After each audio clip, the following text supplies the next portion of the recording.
Hi, everyone. Welcome to the Knock, RFH's newest podcast. Today we are with Chris from the American Association of Heart Failure Nurses. So, welcome to the show, Chris. Thank you, Jessica. Appreciate the opportunity. It's nice to represent American Association of Heart Failure Nurses. This is our space, and we love dealing with heart failure and helping the patients out. So thank you so much for the opportunity.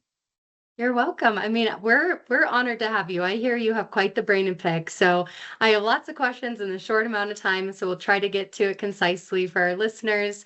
But Chris, I know that, heart failure affects over 6.7 million adults in the US and accounts for more than 1 million hospitalizations every year. So, for us, many of our patients at Restore First Health, including those with our wound care program and acute care program, do suffer from heart failure, which can really complicate their healing process. So, the first thing I want to ask you is what are those early signs that patients or caregivers should look for at home, and what is happening in the body at that moment?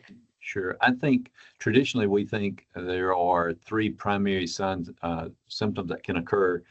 We think of dyspnea, which is shortness of breath, the swelling and weight gain, but they're not all that straightforward. For example, dyspnea is not just shortness of breath. We can have chronic comorbid processes that lead to that, like lung disease or arthritic disease or even age. The idea is to really appreciate what is your baseline functional capacity.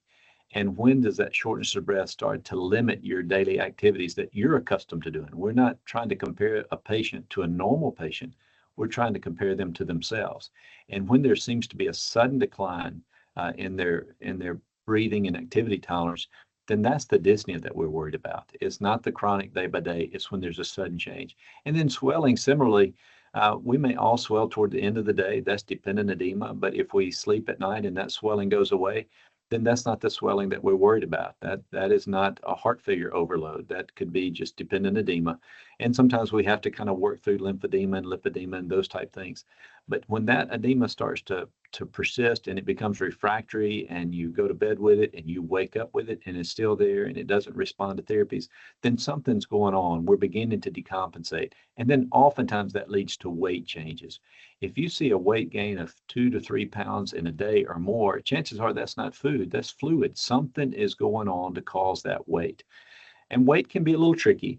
Sometimes with heart failure end stage, people don't eat like they should and they can lose muscle mass and gain fluid and their weight may look the same. But if you look at these as a composite, like all three of them, but represents an index of something going on, I think it's important to kind of set the tone with their functional capacity, the swelling, and their weight, because that will usually start to tell us a story. And the sooner we can see that overload, we have much more effective therapies to improve it.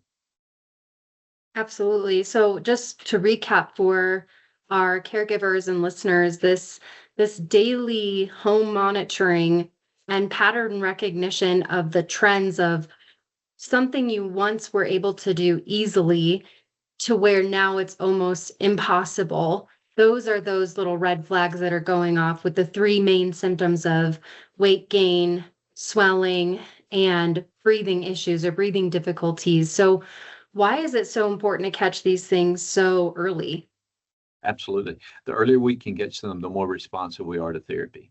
If we wait until they're decompensated, particularly if the kidney starts to become affected, they're just not as responsive. So those things that we can do the earlier, and that involves knowing a patient. We don't treat paper, we treat people. Really get to know your patient, know how they present. And the sooner we can kind of get to recognize that decompensation and treat that, they're going to do so much better. I love that you said treat the patient like a person and not just paper.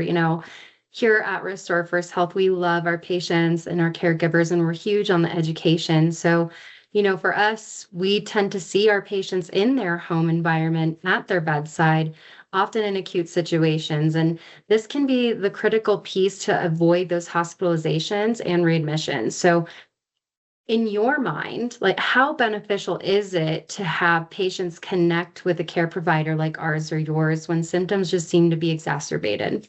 Oh, it's critically important. I mean, it is just vital to really effectively managing the patient. It's You have to know them. You have to know their substrate. What put them in the position, what kind of heart failure they have. and also know what we're dealing with comorbid diseases. Heart failure doesn't occur in isolation. There's usually other things that contribute to the problem. And the more you learn the patient, you learn what they look like when they're decompensated, the more effectively you can move into therapies that can keep them out of the hospital and improve their quality of life. Well, and yeah, and I think that's what we all want. That's why we have you on here to give these tips and Right. say, hey, like recognize your patterns, and so I know you have so much advice to give, but I want to narrow it down to this one piece for any of our listeners or patients or caregivers listening. What would be that one piece of advice that you would give to patients or family members who are managing heart failure at home? Absolutely. So those three things that we mentioned earlier, I know you asked for one, but I would really treat them as a composite. So it's three, but really it's as a unit. And they need to know what their capacity is. They need to know their functional capacity. What can they do before they're limited by shortness of breath?